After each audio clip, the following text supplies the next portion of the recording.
the stadium at this moment.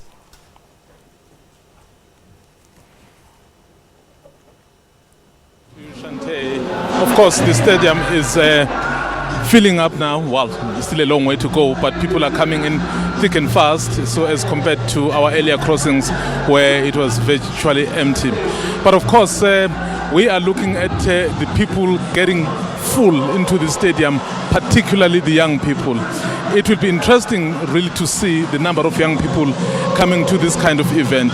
With me is someone who actually came through the ranks of the youth, Lamola, who is now the member of the NEC of the ANC, to basically give us an update and a foretaste of things to come as the proceedings are getting ready for the president of the ANC, Cyril Ramaphosa, to speak at 11. So what can we expect? Are young people coming in here? The youth of this country will be here in their numbers. The ANC is literally a youthful organization.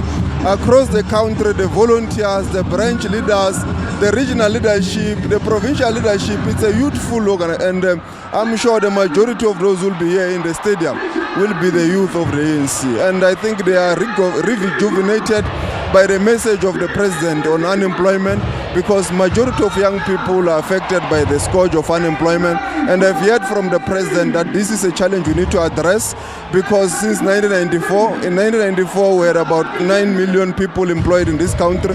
Today we've got about 18.5 million, 16.5 million employed people. But the population has grown higher than the number of the jobs that we are creating, and also because of the education output, the labor force is higher than the number of jobs that we have. So we need economic growth to be able to increase and also to create more jobs that will be at the same pace as the employment and as the population growth, and also at the same pace as the labor force that is growing.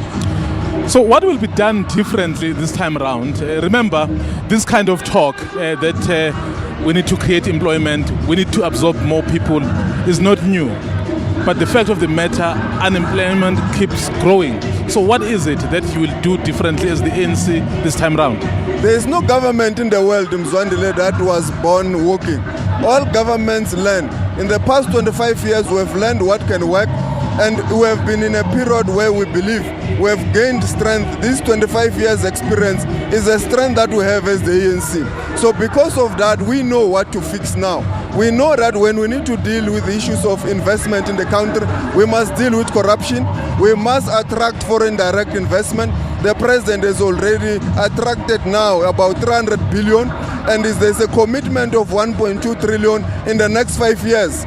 There's already a job summit. We are building a social cohesion with all sectors in society, the private sector, NGOs, and all of people in society, so that all of us are geared towards one direction, to build a country of economic growth and a country that is going to address the triple challenges of inequality and unemployment. It's a very clear program, and it's clear that from the 6th administration, we need to be firm. We also need to bring meritocracy into the administration, competent and qualified people appointed for the jobs that they deserve.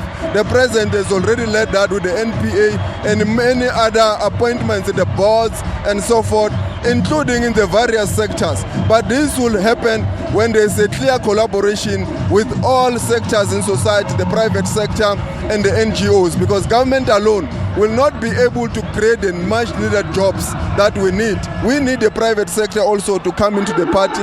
The YES program has already created 1 million internship, and there is already a commitment that from that internship they are going to be guaranteed jobs. So in the next 3-4 years, those people will be permanently employed. So there's a foundation that has been laid. That is a signal of a changing direction. But of course, you have a very stiff opposition from other parties, the EFF, the DA, and of course other political parties that are contesting this election, and particularly when it comes to the youth vote. Perhaps about 10 kilometers from here, the EFF is having its own rally, and it's common cause that most of their attendees are young people. So why do you believe the ANC will still be able to attract a good number of people when perhaps they feel there is a party that represents them? The ANC is on a path of renewal. The new dawn is bringing renewed energy and renewed vigor. We know we've made mistakes and we've been open to the people of South Africa. Much of our undoing in this process has not been because of the opposition, has been because of our own internal challenges and weaknesses which we're not able to arrest on time. And we are going to resolve that. We've been open, corruption, we've been open to resolve the various issues. And we've been clear to stay on the message, even during this campaign. We've been provoked by the DA doing all manner of gimmicks, the EFF saying all kinds of things that a government in waiting. All polls have proven that the ANC will be a government after the 8th. We are not a government in waiting. We will continue to govern this country. What we need to do is to remain focused on the 56 million South Africans, to deliver the basic services, to resolve the challenges of this country. And the ANC has remained focused, including in this campaign. We did not become defocused by the gimmicks that were happening. A quick one. There is the perception that you are divided. We have heard your senior leaders on public platforms, election campaigns, talking different things.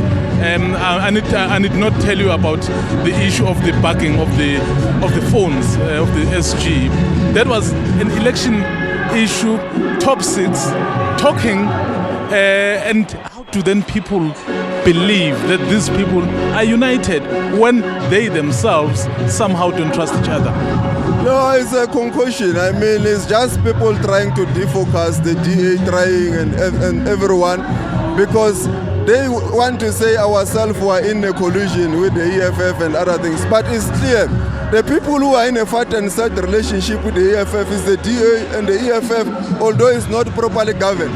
With regard to our unity, it's very clear the president has led a renewal process, a process of uniting all structures of the organization. Everyone is moving in one direction. The former presidents have all come out and said they support the process. The NEC is united. We have campaigned across the country. Obviously, there will be those small issues that comes there and there, which have been clarified. If there's anyone whose phone has been bugged, the Inspector General is going to investigate and deal with it. But the President has been very clear that there is no conspiracy against anyone in the ANC. There is no conspiracy against the President. The President will finish his term. He's been elected clearly, and the people of South Africa are going to give him a clear mandate. The NEC fully support President Ramaphosa's reform, his program on unemployment and economic growth, and the entire program. So there is no confusion about him finishing his term. There is no confusion about sideshows. We will be able to deal with any form of factionalism, any form of divisiveness, because we are clear. We are going to, after the elections, analyze what have been the challenges and what have been the issues, and we are going to be firm, deal with it without blinking. What is it that the president is going to say as the final statement to the undecided voter? The president will be very clear that to the undecided voter, your voice is very important. The voice is not that of the opinion polls. The important voice is your vote. And the vote will be able to enable to give the ANC a clear, decisive mandate that will enable the ANC to proceed with the reforms that will enable us to address issues of inequality, the reforms that will enable us to address issues of foreign direct investment, that will enable us to grow the economy beyond the 2% that we are currently growing, because we are a middle income trapped country which is either not growing or not going down. So we need foreign direct investment. Already we have attracted 300 billion in the last 18 months, which is a clear sign that there is a hope and renewal, and that creates about 80,000 jobs. And we are clear that we are also revitalizing the industrial parks across the country, in Sishiko, in Hammanskraal, in Dumbaza, in the Eastern Cape, in Philip, in Cape Town. We are going to unlock the rural economies. So the undecided voter need to know that the ANC is a home of any new and vibrant thinking, including the issues of the fourth industrial revolution, the Internet of Things, the robotics. We are saying the people of this country must participate, because we are going to proceed to issue the high demand spectrum, which will enable us to be propelled to be in the same par with the world. So opportunities abound. The country is on a path.